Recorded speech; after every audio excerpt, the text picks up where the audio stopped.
За сайн байцгаана уу? За хэмэд оюуны үндэс хичээлээр бие дан гүйцэтгэх нэгдүгээр даалгаврыг танилцуулах гэж байна. За энэ ажлыг Python програмчлалын хэллэг судлах сэдвийн хүрээнд буюу нэгдүгээр текст болон нэмж унших материалыг судалж гүйцэтгэнэ. За энэхүү бие даалтын ажил нь хоёр хэсэгтэй. Эхний хэсгийг 2 дугаар 7 хоногт, дараагийн хэсгийг 4 дугаар 7 хоногт багтаан гүйцэтгээд тайлан бичиж хамгаалаад дүнгээ авах болно. За бие даалтын ажлыг бол гүйцэтгсэн ажлаа мөн тайлагнаж бичнэ. За энэ тайлан хэрхэн бичих вэ гэхээр сургалт удирдах системд бие даалтын ажлын тайлан бичих загварын файлыг оруулсан байна. За тэр оруулсан файлыг татаж аваад сургалт удирдах системээс та өөрөө татаж авна. Тэгээд уг загвар файл дээр өөрийн мэдээлэлээ оруулж за бодлого, тус бүрийг бодсон аргачлал, ашигласан оператор, дуудсан модуль, функцүүдийн талаар онлын ойлголтуудыг нь бичээд бодлогыг бодсон тайлбар болон бодлогын кодуудыг бодлогын өгүүлбэрийн доор харгалзуулан бичнэ. Нийт одоо бид нэр энэ бие даалтын даалгаврын хүрээнд бол 5 бодлого бодож бодлого тус бүрийн одоо бодлтыг тайлбарласан видео бичлэг ба тайлан бичлэг тайлангийг бичиж сургалт удирдах системд илгээнэ. За нэлгээх хугацааг энэ дээр гаргасан байна. 2 ба 4 дугаар 7 хоногт багтаан гүйцэтгээд хамгаална. За хамгаалах ажлыг бол шууд багштай холбогдож хамгаалж болно. Эсвэл видео бичлэг хийгээд бичлэгийг илгээж болно. Тэгвэл бичлэг хийхдээ бодлогоо хамгаалж байгаа бичлэгийг хийхэд бол өөрийн царайгаа дүрсээ харуулад бичлэгээ хийх ёстой гэдгийг анхаараарай. За нийт 5 бодлого бодно. За эхний бодлого бол математик үйлдэл болон input функцийг ашигласан одоо чадвараа ашиглана гэсэн. За хэрэглэгчээс 2 та оруулж эдгээр таануудын нийлбэр үржүүл ялгарыг тооцоолж хэлнэ. За энэ хамгийн хялбархан бодлого нь. За дараагийн бодлого болохоор зэрэг давталтын оператор функцүүдийг ашиглана. Мөн дээрээс нь массив ашиглах болно.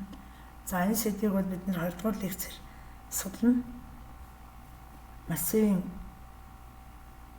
утгуудыг оруулж тухайн массивын утгуудын дундаж утгыг тооцоолж хэлнэ. За 3 дугаар бодлого болохоор зэрэг санамсаргүй тоо үүсгэх, тансаргүй тооны генератор ашиглана. За мөн нөхцөлтэй давталтын оператор, нөхцөл шалгах операторуудыг ашиглаж санамсаргүй тоо үүсгэн хэрэглэгчээс тоо хасахыг одоо таахыг хүснэ. За хэрэглэгчийн оруулсан тоо хэд бага эсвэл хэд их гэсэн утгуудыг өгөх тийм даалгаврын бодлогыг бодох нэ.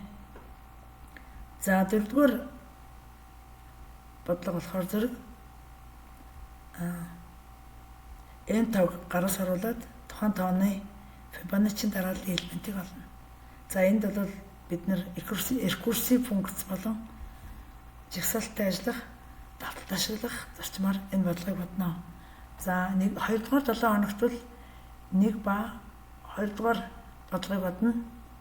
За 4 дугаар 7 хоногт бол 3, 4,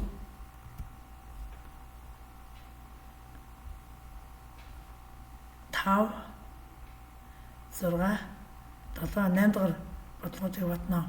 Яг гэвэл бид нэр эхний 7 хоногт бол бид нэр багс цөөхөн сэдв үзэн, тийм учраас үзсэн сэдвийнхаа хүрээнд одоо цөөхөн бодлого бодож илгээх шаардлагатай болж байна. За тэгээд 5 дугаар бодлого болохоор зэрэг өөрснөө нөхцөл шалгах болон жагсаалт давталт ашиглах 1-100 хүртэл бүхэл тоог хэвлээд тэгш болон сандгаа тогтсон ангилна. За 6-д нь болохоор элемент болох алгоритм ашиглана. За массивын элемент дотроос өгсөн элементийг хайх лог хөлтүүдийг ашиглана. За 7-д нь болохоор хүснэгт үүсгээд энэ дээр бол давхар давтал буюу үүрлсэн давталт математикийн хөлтүүдийг ашиглана.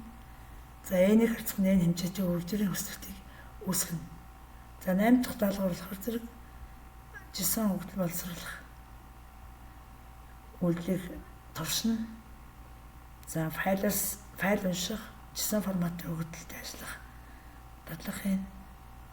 За даалгавар нь бол Python хэлээр жисэн файл уншиж түүний хөгжлийг боловсруулж тодорхой мэдээллийг гаргаж авах. Ийм туршилтуудыг их даалгавруудыг гүйцэтгэх болно. За 9-р бодлого болохоор тэмдэгт хурдан ажиллах. За энэ болохоор тэмдэгт хурдан ажиллах давталт болон функц ашиглана. За хэрэглэгчийн оруулсан текстийг тухайн текстэн дотор үгсийн тоог тоглох даалгавар хийх нь байна. За 10-р ажил болохоор зэрэг Python дээр өгөгдлийг графикаар туршлууд хийх нэ. За хугацаа илэрсэн даалгавар бол илгээгдэхгүй байдаг. Систем дээр уус илгээгддэггүй. Та бүхэнд амжилт хүсье. За яг хэд-хэдгээр бодлогуудыг нэгдүгээр бид 2-р хоногт илгээх, аль бодлогуудыг 4-р хоногт илгээхийг сургалт хөтөлбөр систем дээр бичиж оруулах учраас та бүхэн гэсэн эдгээр 10 бодлогоноос 1-р хэсэгт явуулах буюу 2-р хоногт илгээх бодлого төрүүлж бодоод тайлангаа бичиж илгээх нэ. За анхаарал тавьсанд баярлалаа.